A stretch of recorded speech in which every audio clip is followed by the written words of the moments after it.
Don't have time for that. We've got so much to do today. This is interesting. And you're saying that confidence intervals for the population proportion are not? Yeah.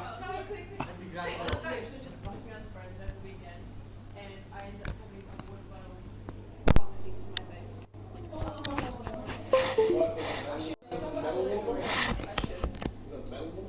I heard you got it fighting Nazis. Okay, let's focus, guys. We have a ton to get through today. My goal is that we get through all the notes today, and then tomorrow we'll use as a just consolidation lesson, and then, oh, that's no good. And then Monday, we then have a week's, next week essentially we have all that as revision. Duplicate that.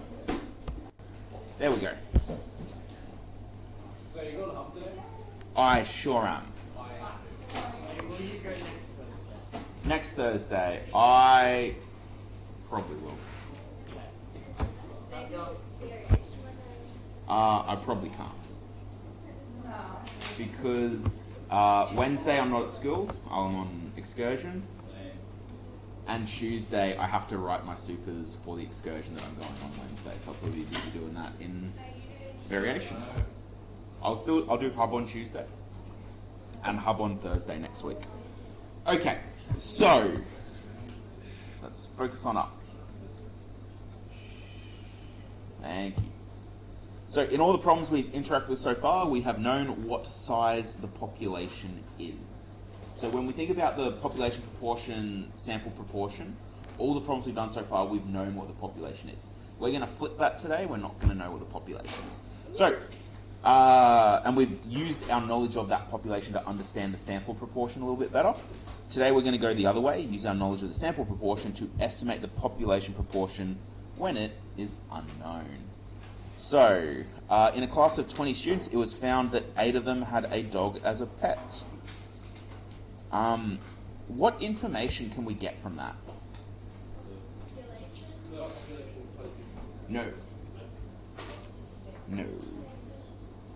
Because let's assume the population proportion is like everyone at the school or something.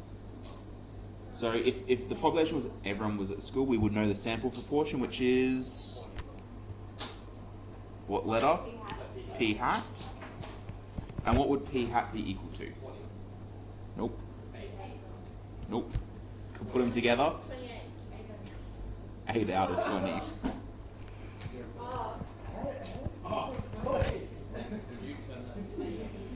Ooh. Which is 0.4, I believe. So given that the sample proportion is 0.4, can we make a guess as to what the population proportion is? Yeah, guess. Yeah. So we can guess that P equals 0.4 as well. Why? Because let's say 50% of people had dogs and I sampled 20 people, what would I expect the sample proportion to be? Yeah, well, like 50%. Or if not 50%, it would be around that. So we can then go the other way. So, well, if my sample proportion is this, I can expect that the population proportion should be similar to it. Is it a good guess? No. But it's the best we can do at the moment. What are some issues? Yes. What are some issues with what we've done in saying the population proportion might be 0.4, Oscar? What are some issues?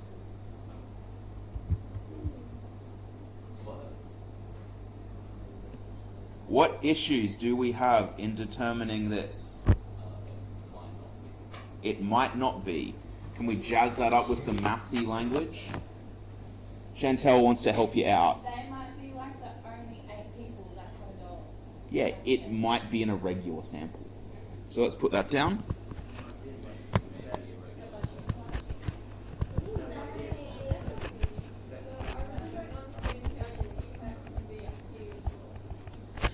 we're guessing that it would be around that. We're not able to calculate, so we're just going to have to do our best guess. What? You're not able to count? Irregular sample. After it says So whenever we have P hat but not P, we just guess No, it. no, we're just looking at what we could do at the moment. If I wanted to be more confident in my estimate of P, what could I do? there's probably a way to figure it out. Yeah, like just think about this as if you were the person that's done this. You've picked 20 students out and asked them if they have a dog or not. What could you do to make that a more accurate sample? Survey more people. Is 20 people a lot of people to survey in terms of gathering data? No. So I would say a problem with this is the sample size is quite small. Yeah. So N is small. Increase for more reliable estimate of P. So the sample size isn't great for that. Only 20 kids. If you surveyed 100 kids and found the P hat for that, I might look at that and be like, okay, well, that's probably a very good, that you'd assume that is a good representation. But as we said before, 20 people those 8 people might be the only people that have dogs. Or you might find that those 12 people that didn't have are the only people that don't. You never know. So, estimating P from P hat is what we call a point estimate. So it should be clear that estimating a global average, so the population average, from a small selection of data is problematic. So what we want to do, instead of a point estimate, we want to do what's called an interval estimate. So if you think of that last question, I don't want to say, I reckon P 0.4. I want to say something like, well, I'm pretty confident that P will be between 0.2 and 0.6. So you're not giving as accurate an answer, but you're more reliable about it. You can say it with more accuracy, with more confidence. That's the word I was thinking of. These things that we're doing are called confidence intervals. I'm going to warn you, the thing we're about to do is going to be really confusing to start with. Because what we're going to do now is actually generate the rule for a confidence interval by putting a bunch of different rules together that we've learned so far. So, whew, it's going to be fun. Full stop. Does this actually work? No. Hot water, hot air. Yeah, Nikhil, can you switch him off for us, please? Other one. Yeah, other way. The one that's You're not very going to Thank you. Okay. So, question 1. If I wanted to know where 95% of data lies, I should probably specify for a normal distribution, what z-scores would 95% of data be between? So for question 1, what it's asking us is if I have, if this is my normal distribution, and I know that that is 95%, and I have z over here, and z over here. What can you tell me about those two z values before we know anything about their actual value? What about them? They both be the same. They'd be the same, but one of them would be negative. So this one would just be negative z, that would be positive z. 3? No. You're thinking of 90... We're looking at 95% accuracy. 3 is 99% accuracy. I think it's actually 2.97 is 99% accuracy. But how do we go about finding what those z-scores are? It involves your graphics calculator. If we have a percentage and we want to find a z-score, which one of our functions do we use in our graphics calc?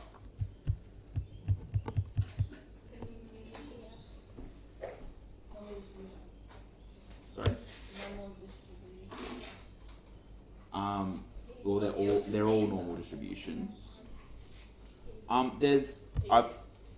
CDF is where we have the z values and we find the percentage. We can use PDF, The third one. or we can also use inverse norm. Both of those would work. It's just different ways you'd have to do. Which one do we want to use? 3. Inverse norm. 3. Sounds good. So, the issue with this is just for those people that don't have the left-right tail stuff. That's all. So, for me, I have the tail. So I'm going to show you the way the tail is. I'll do the non-tail way up on the board for those of you that don't have it. So, for me, I'm going to do my inverse norm. Inverse norm. And my parameters, what area do I want? Yep, so 0.95. Now it asks me for my standard deviation and my average. What would I put in for those? Is it still talking about the one above? It's not 2. It's question 1. So if I don't know my... Because there's 2 types of normal curves, isn't there? There's the normal distribution, and what's the other one called? It also has a normal distribution in the name. Standard normal distribution. What's special about a standard normal distribution? Yeah, what's standard about it? The mean is 0, and the standard deviation is 1. Now, does it really matter what my standard deviation and mean are? I mean, not really, because all I want to know is between what Z scores the middle 95% of data is. So as it would, if you change those, it'll make it question specific. But if you leave it as 0 and 1, it's just going to tell you what Z scores are between. If you put in actual median, actual mean and standard deviation, it'll tell you what values it would be between rather than Z scores. The mu is 0 and the sigma is 1. Yeah, so mine's going to look like this. 0, comma, 1, comma, and my tail, I want to be in the center.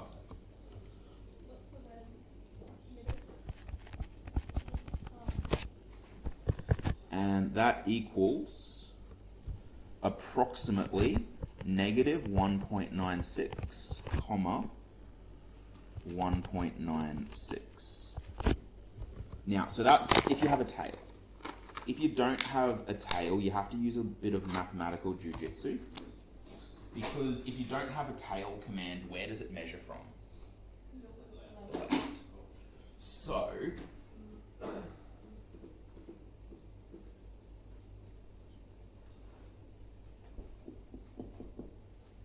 what we did to use that previous method is we looked at the middle 95% of data. But if the middle 95% of data is there, what would it be measuring from the left? Like, what would this measurement be here? What would the red be? If this is 95%? 2.5%, that's right.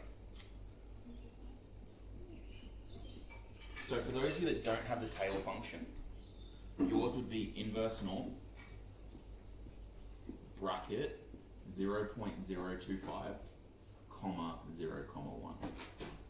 And that should give you negative 1.96 approximately. And then if you know that that one is negative 1.96, because a normal distribution is symmetrical, it's got to be positive 1.96 up there. Why is 0.025? Because that represents 2.5%. 2.5% as a decimal, 0.025. Because if it was 0.25, that would be 25%. Okay. And then you just make that positive. Make that positive as well. Yeah. So when you would then know that that one is, so if we call that Z1, so I can say Z1 equals that, and call that one Z2, Z2 equals 1.96, and just because normal distribution is symmetrical. Should we learn them even if we have the tail? No, I guess so.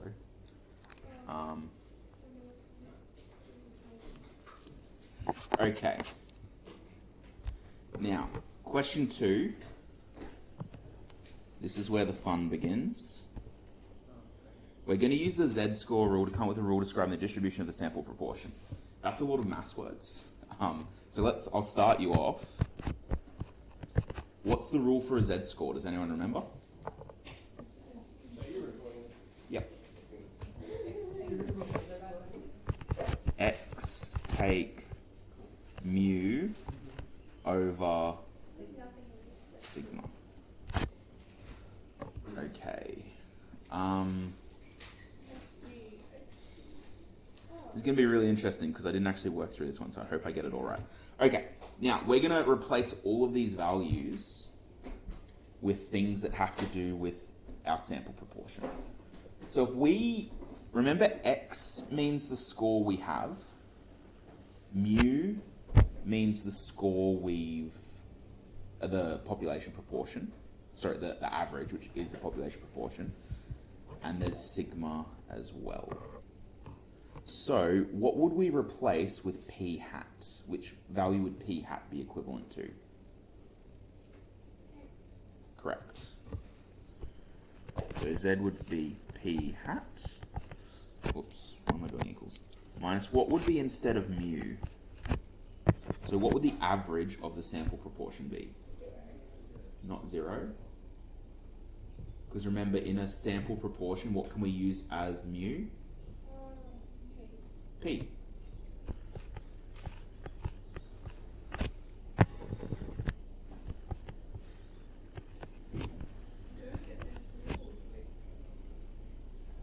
We're just showing you, all I'm doing at the moment is showing you where the rule for your confidence intervals comes from. It comes from a bunch of these different ones. And in a confidence interval, how do we find sigma? What's the rule for sigma in a confidence interval? Did it last lesson.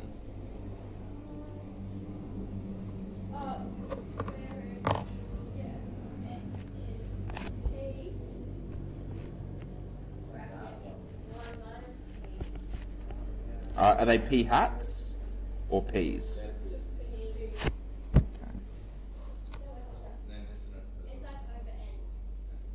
Over n. Sorry, I should.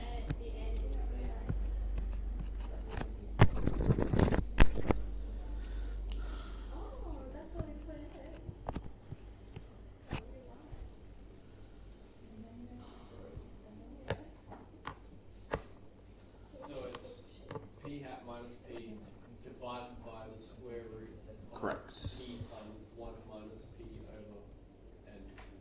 Yes. What the hell? Okay. Now.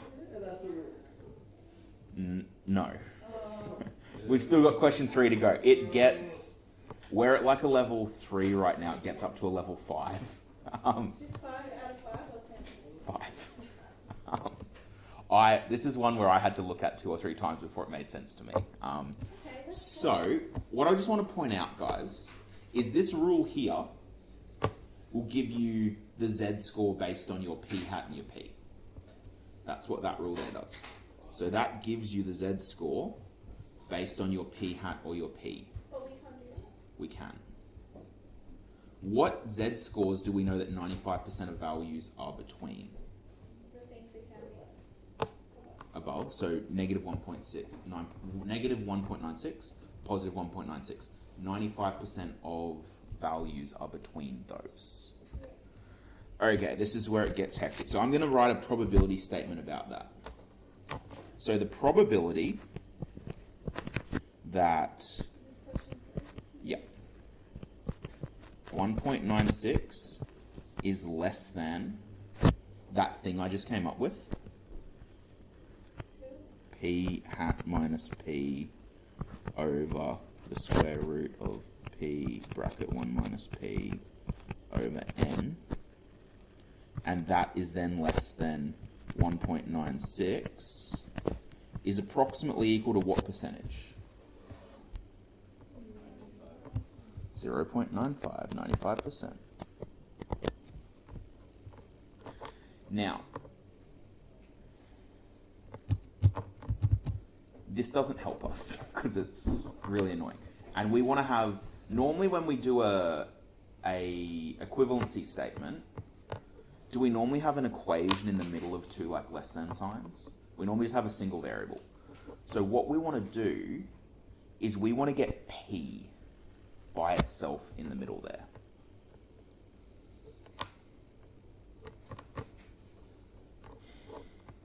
So that's what we're going to try and do now. Okay, let's do it. The first thing I'm going to do is I'm going to times by that square root business. And I have to times everything by the square root business within that. Okay, it's something I should probably say. I had like 3 is less than 2x is less than 10, and I divided by 2 here. I'd have to divide that one by 2. I'd have to divide that one by 2. So within an inequality statement, if you're doing algebra, you have to do it to each of the sections of the inequality statement. So I can then say, well, the probability then of negative 1.96 multiplied by the square root of P1 minus P over N is less than or equal to P hat minus P is less than or equal to 1.96 the square root of P minus, I keep doing this rule wrong, P bracket 1 minus P over N, and that whole thing is still equivalent to approximately 0.96. Sorry, at the start of that line. 0.95. At the start of that line, it's minus 1.96. Uh-huh. Is there any like sign between the square? Multiply. Multiply.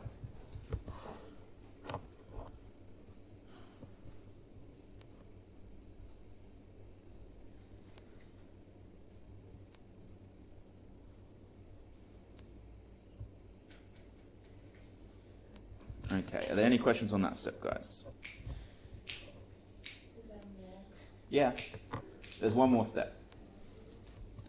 So like I said, we want to have one variable in the middle. So we'll get P hat by itself in the middle. So what I'm going to do is I'm going to add plus P to each of those sections now. So that gives me the probability, sorry? P hat in the middle. So I'm plussing P to each bit. P minus 1.96 square root of P minus... Why is that where my brain goes? P bracket 1 minus P over N is less than P hat is less than... Plus, isn't it plus B?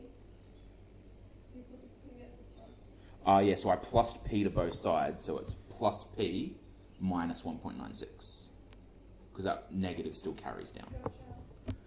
Gotcha. And this one will be P plus 1.96 P1 minus P over N, and that is still roughly equivalent to 0.95. So, by the way, what confidence level do I have for this particular situation? Are you in confidence? So what percentage can I be confident in? 95%. I'll explain a bit more coming up what I specifically mean by confident. But what this essentially means is if I got a random sample, so my 8 kids out of 20 before that had a dog, I can say that 95% of the time, if I use these values as my lower and upper limit, I will have the population proportion somewhere in there.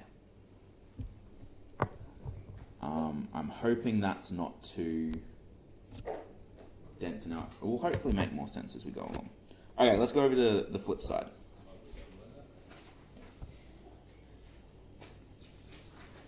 Now there's one thing I didn't really mention there, and what we basically do is we assume that the sample proportion is roughly equivalent to the population proportion. So we essentially replace the regular p's with p-hats. So what we can say here, so this sort of sums up what we just did. The lower limit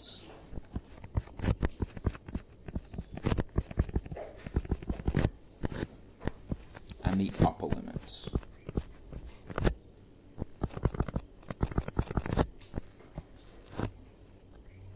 of our guess.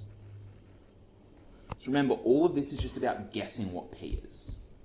We don't know, but basically what we're saying is we're 95% sure using this rule that p is going to be between those upper and lower limits. I might just write that as a note as what this means. So we can say with 95% confidence that p is between these limits.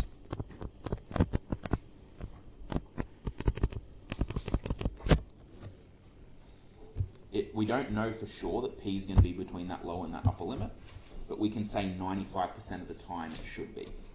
That's what a confidence interval means. So far we've only looked at 95% confidence. We will look at other percentages of confidence. They are possible.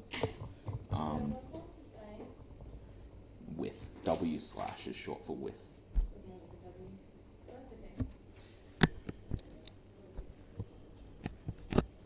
And the good thing about you guys is even when you're savage, you throw it up with a nice thing afterwards, like, so that really sucks. But it's alright though, we forgive you. Like, there's never a, you always dull that sting. Okay.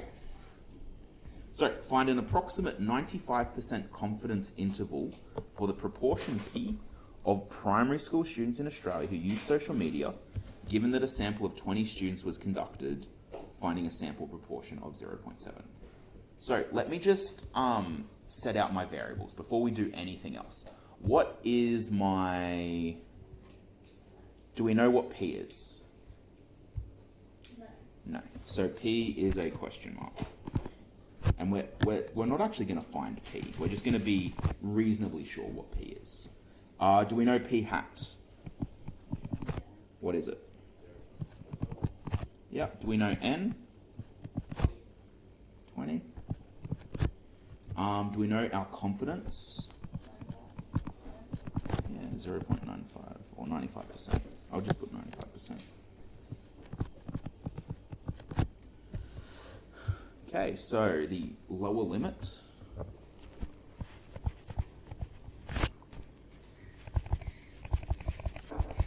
is p hat minus 1.96 times the square root of p hat, bracket 1 minus p hat, bracket over n. Now let's sub in our values. P hat is 0.7, 1.96 times the square root of 0.7 times 1 minus p hat is 0.3 over 20. And let's put Let's send the square roots in the second one. 0.7 times 0.3. What'd you get? So 0.7 is p hat, 1 minus p hat, so 1 minus 0.7 is 0.3. How come we're on P hat now? Yeah, how does it change from P hat? So like I said before, basically to get this rule, what we do, so from what we had up there, what we do is we assume that we're pretty accurate with our P. I thought they were P values before. They were. But what I'm saying is our guess of what P is, we have to assume it's like P. P hat, sorry. So we're basically substituting those P's with P hats, because otherwise we're not going to be able to solve it. Because we assume that it's very similar or is close to P hat, Yeah. then we use P hat so we can actually... Yeah. We have to use the number we have to solve it. We can't use that formula as it stands because we don't know what P is. So there's no solving that for us, unfortunately. Which is why we have to use the version that I put up there. And this is on your formula sheet, by the way. Actually, no, I tell a lie. There's one difference between that one and your formula sheet. It doesn't say 1.96. It says Z. Can anyone think why it wouldn't say 1.96? Yeah. Yeah, 1.96 relates specifically to a confidence interval of 95%. You'll commonly see 90% confidence intervals, 95% confidence intervals, and 99% confidence intervals. But that one relates specifically to 95. But we'll talk about that in a little bit. Okay, has anyone had a chance to put that into their calculator? Okay, I'll race you.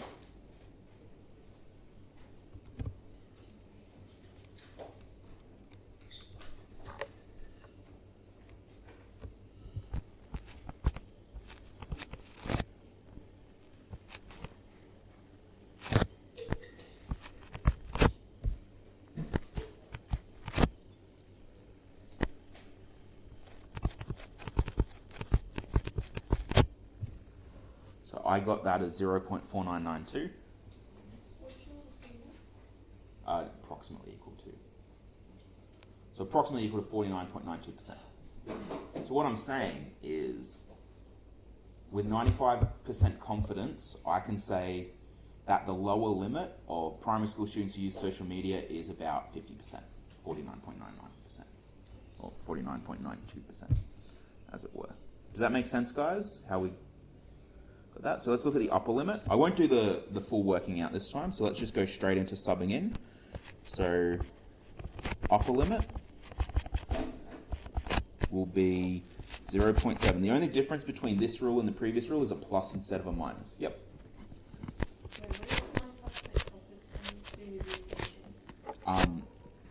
So we used our normal distribution to figure out what Z scores 95% of data. So the middle 95% data we used to come up with our Z scores of negative 1.96, 1.96. Okay. So because it's upper, we do plus instead of minus. Yeah, that's the only difference.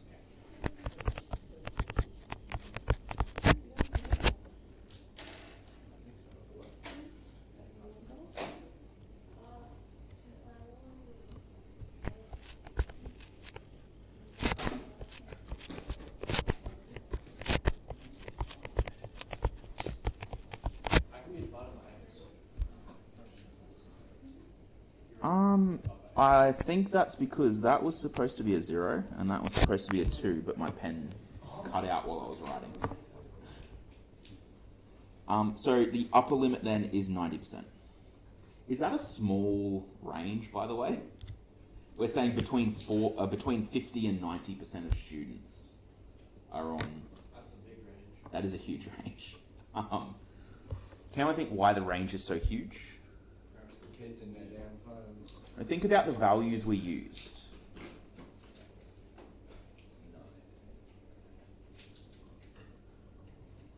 So the confidence interval, the sample proportion doesn't really matter, but the n value matters a lot. Did we use a big n value or a small n value? We used quite a small n value. If we increased our n value to like 50 or 100, we would notice that instead of being at 40 and 90, you'd notice that the confidence interval narrows. Because the more data you use, the more confident you are that your answer will be accurate, if that makes sense. Okay, so I'll just say the 95% confidence interval would be from 0.4992, 0.9008. 95% sure. Actually, before I say it, could anyone tell me in plain English what that confidence interval means? Not sure we are. Of what? That it lasts because it's lower numbers. That what does? You know. Yeah. So, how sure are we? No, how sure are we? 95%. So we are 95% sure that P is between 0.4992 and 0.9008. We are 95% sure that it's between those two values. Okay. Are there any questions there before we move on to the next bit, guys? We always give them a confidence. You will be told. So a question like this would look like, here's your confidence interval, here's your n, here's your sample proportion. So the trickiest part of this will be finding your, instead of using 1.96, what you're going to find if you get given a different confidence interval. That's the trickiest part. Will we be given a different? Yes. The rule on your formula sheet, I'll just show you now. Like, we'll see it in a minute, but I'll show you now anyway. Your formula sheet, I was looking at it yesterday. So, this is your rule for confidence interval. P hat minus z square root p hat 1 minus p, and then the same thing but plus over there. So that's the rule on your formula sheet. So normally you have to calculate z, but everything else will be given to you. So the trick with these problems is being able to calculate z essentially. Okay, let's jump back to... So is it possible that we won't get everything else given to us and we'll get Z instead? and then solve for one of the others.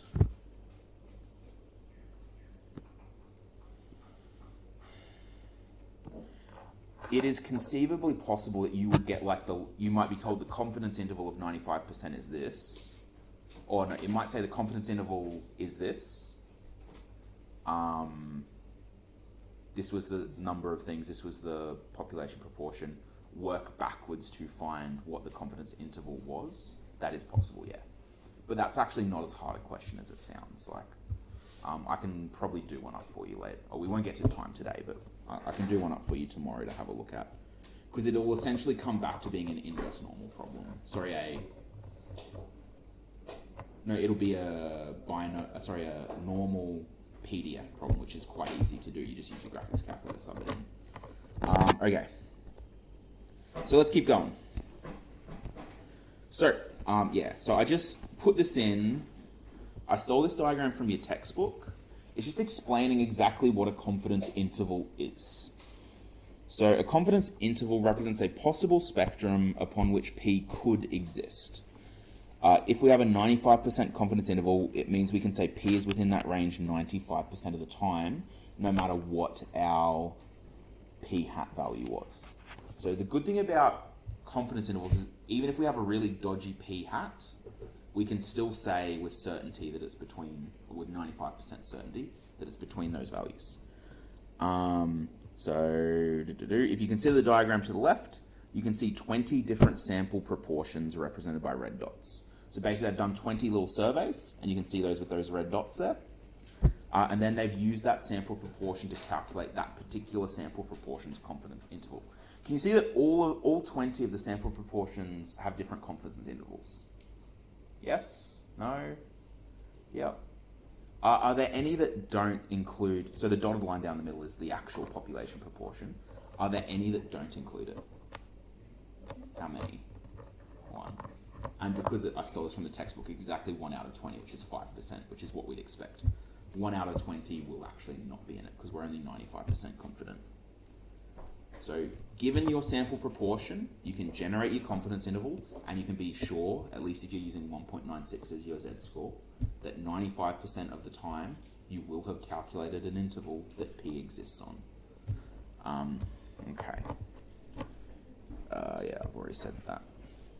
Okay, there's another rule you're going to have to know. This one isn't, as far as I can tell, on your formula sheet that I could see.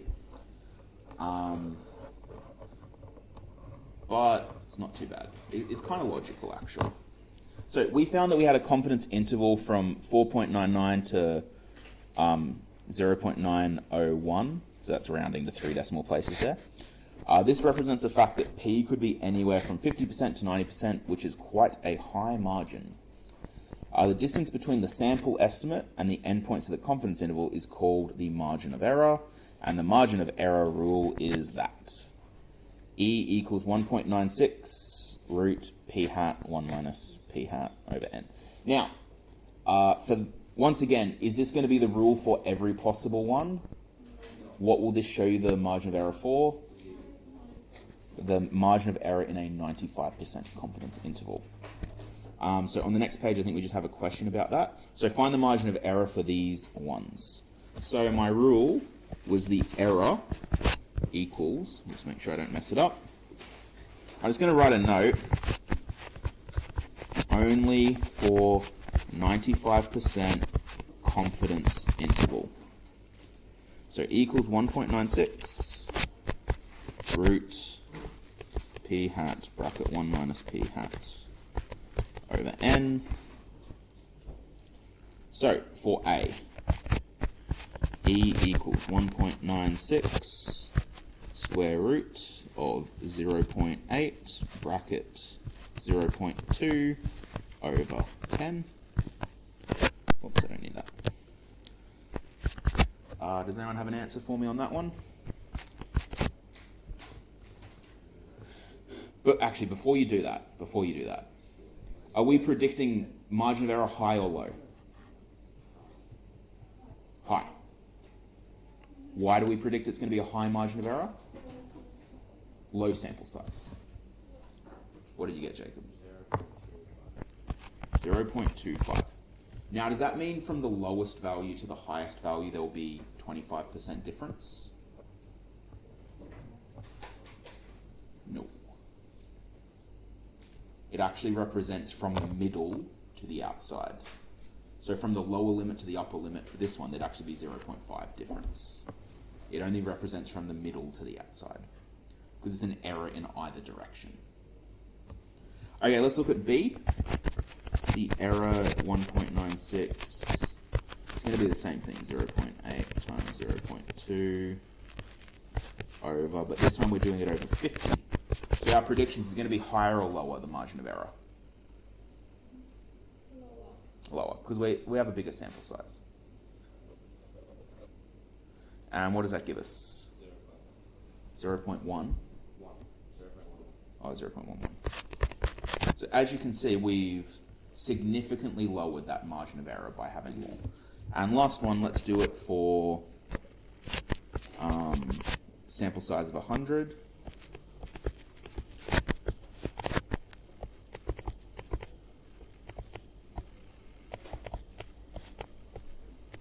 Oops, 100, I said not 50.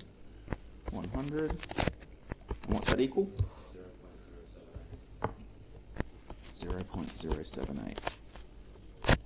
And that's interesting. The first time we dropped it by 14% error. This time we only dropped it by 4% error. So like there's always going to be, like you can't get rid of error entirely unless you sample the entire population. Which, you know. So I'm just going to make a little note for, oh no, I put it down here. So as can be seen, the number of data points in the sample increases, the margin of error decreases. So the bigger sample, the lower error. This makes sense, as the more data in your sample, the more it represents the population. So if I only sample 5 or 10 people, that can be a really irregular sample. But if the population's 100 and I'm sampling 50 people, you'd be able to say, well, that's got to be a fairly representative sample because you're taking a fairly significant portion of the population. So the bigger your sample size, the less your error. Okay. Now, we've talked about a way of making our sample size smaller. Now we're going to talk about a way of making it, no, this one can also go bigger. Basically, before we go through this, the cliff notes is, if you increase the sample size, the margin decreases.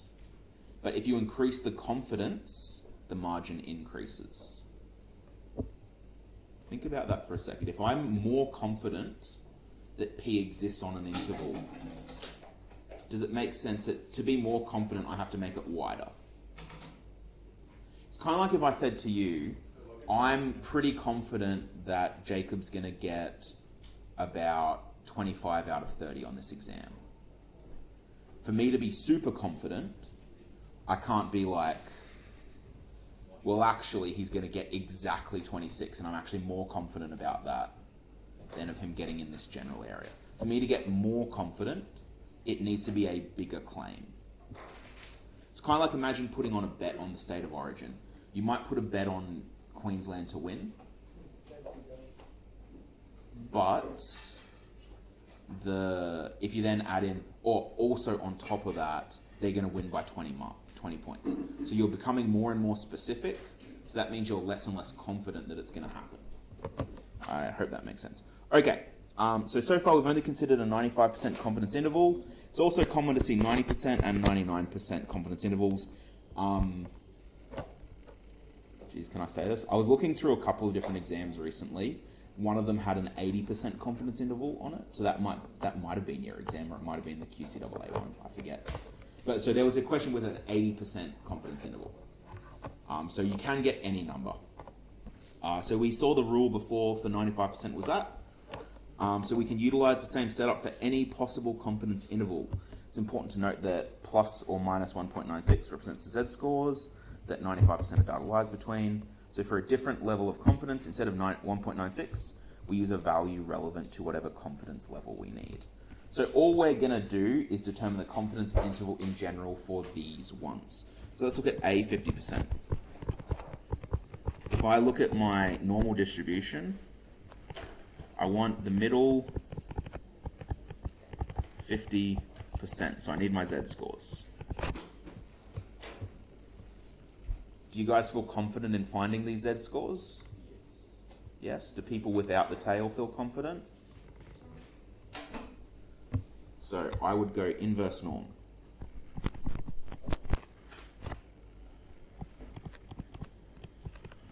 What percentage am I looking for? Yeah, this is using the tail method again. So 0.5. What would my mean be? 0 and then 1 for standard deviation. And then I'd want center. If you had no tail, you'd use 25%, that's right.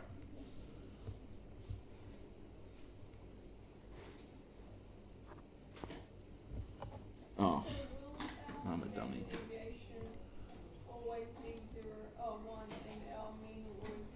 For calculating Z-scores, yes. Unless you're finding it for a specific situation. So for this one, I got negative 0.67. I'm going to go to 2 decimal places here, and then 0.67.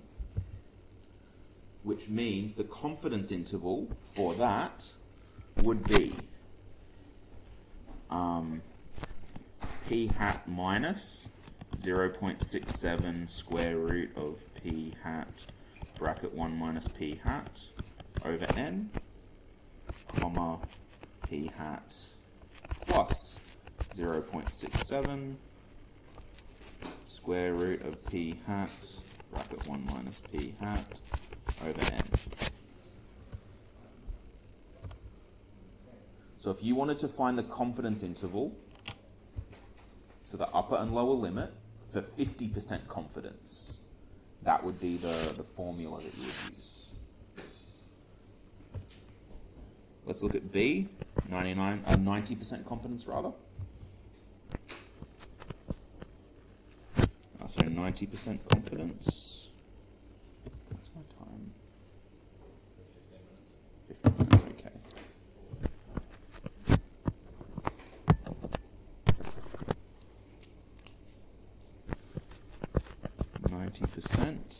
So if we look at our bell curve this time, we want 90% in the middle. If we were looking at without the tail, what percentage would we care from, measuring from the left up?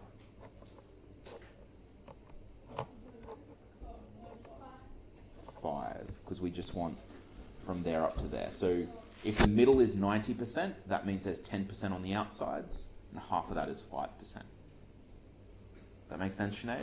Yeah, right. You're looking at me very concernedly. Yeah, you still use center. If you have the center, I'd use the center. But not everyone has it, that's all.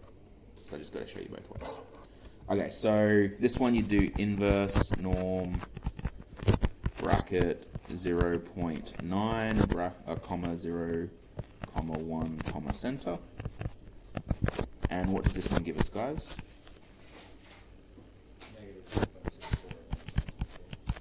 Negative 1.64. I'm not going to write out the confidence interval rule for this one just because I don't have a lot of room. And for the last one, C. Oh my goodness, that was a disgrace. wasn't much better, but whatever. This time we want 99%. So inverse norm, bracket 0.99, comma 0, comma 1, comma center. And that, I think it's either like 2.97 or 2.96 or something, is that right? 2.57. 2.57.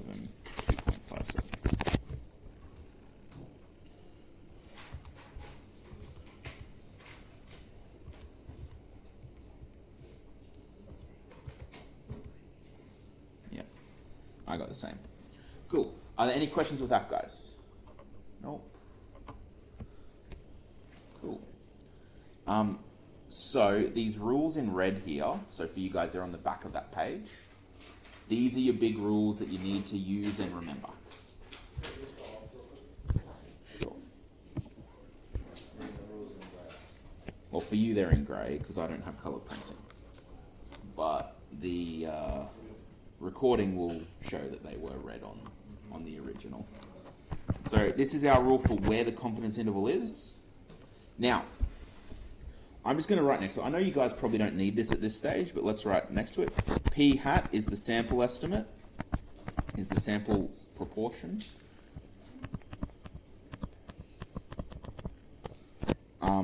N is the sample size. And then Z is the Z score. Z score. That gives desired confidence. And then your rule for margin of error is that one. Now, I've given you a really big question here. I don't think we'll finish it. Oh, actually we might. These problems aren't too bad. Let's have a look. So a survey is conducted of teens who use vapes on at least a weekly basis. A survey of 20 students found 14 were at least weekly vapors.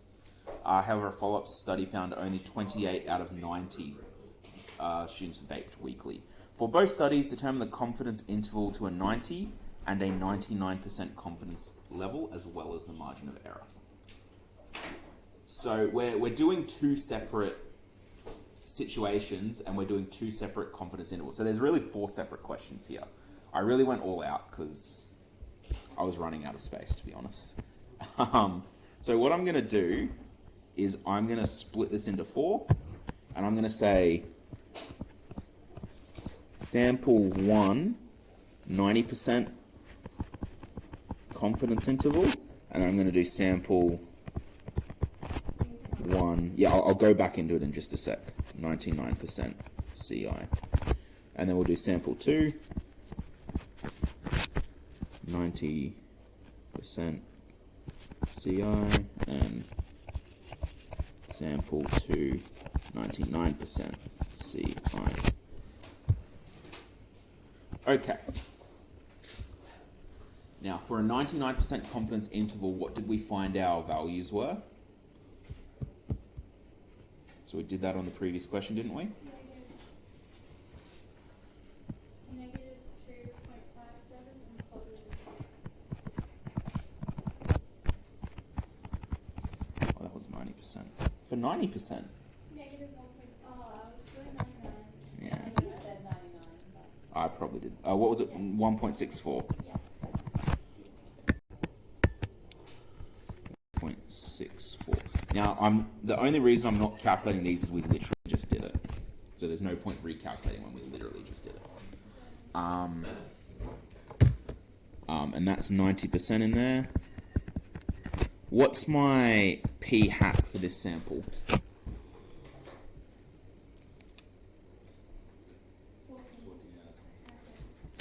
14 out of 20.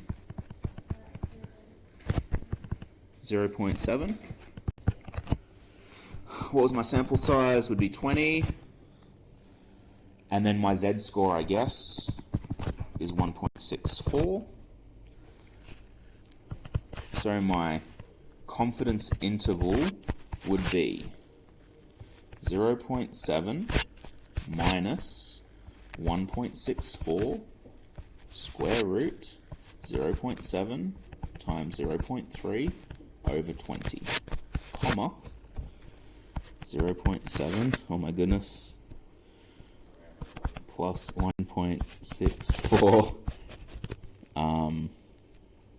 I'm just going to show brackets there because we know what's in them. And that's my confidence interval, which if I look at the lower limit, 0.7 times, 0.7 minus 1.64 times the square root of 0.7 times 0.3 divided by 20. So I got 0.53, comma, and do the same thing but with plus.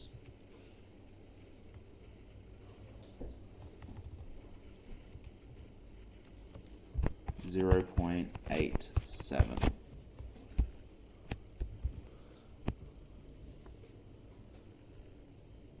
Okay, give you a minute to catch up.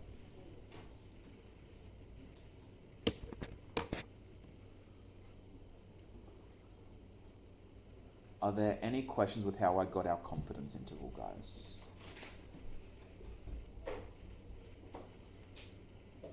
No? So the only reason you didn't work out the Z scores because you had Because it. we just done it. To be honest as well, I know in the textbook, most of their questions are either 90, 95 or 99. And the textbook actually says, here are the values. Feel free to use them. So, no, I don't want to say that. I don't want to say remember them. Because I think remembering information like that is pointless. And in the long run, you're just going to confuse yourself. I think if you get a question like that, just quickly sort it out using inverse norm, what your values are, and go from there. Okay, we still need to find the error here. We'll do the error, and then we'll do the sample 2. We won't get to... Sorry, we'll do the 99% confidence interval. I don't think we'll get to sample 2 today. So our rule for error would be... what is it? I've already forgotten the rule. Z times the square root stuff. So 1.64 times 0.7 times 0.3 over 20. And what's that give us?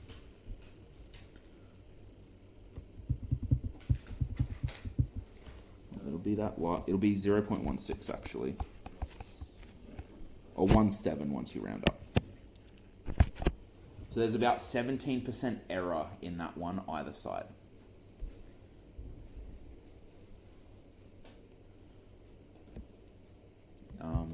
Do we need that up for another moment, guys?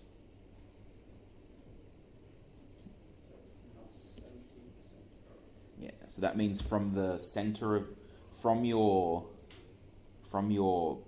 p hat to either side of the interval is 17% either way. Okay, let's quickly look at the 99% confidence interval. Sorry? Yeah, essentially.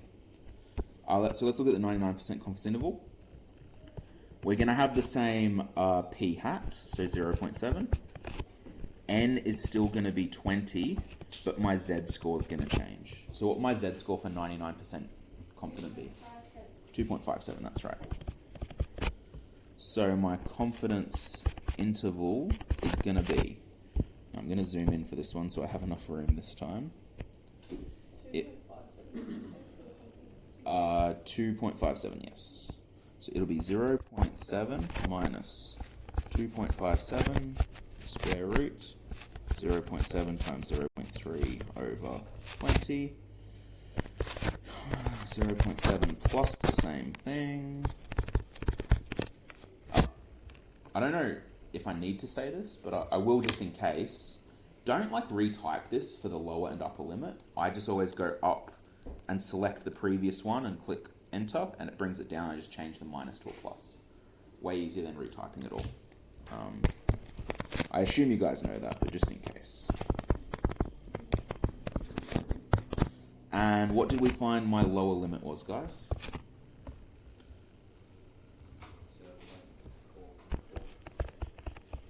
0.44, and my upper?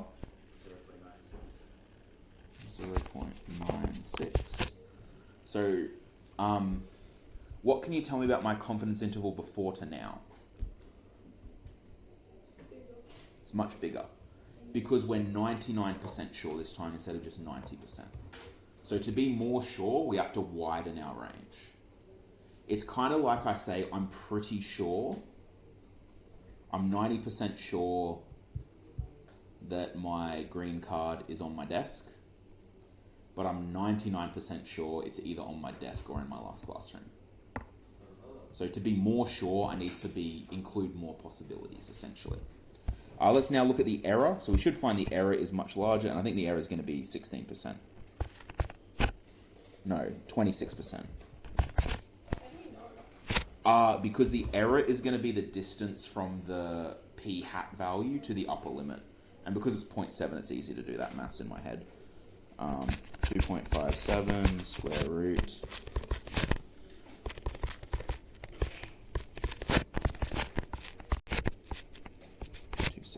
So there's about 26% error in this one, which is, once again, quite a large range. Now, we got 2 minutes. I'm going to call it there, guys, because you've been put you through your paces today.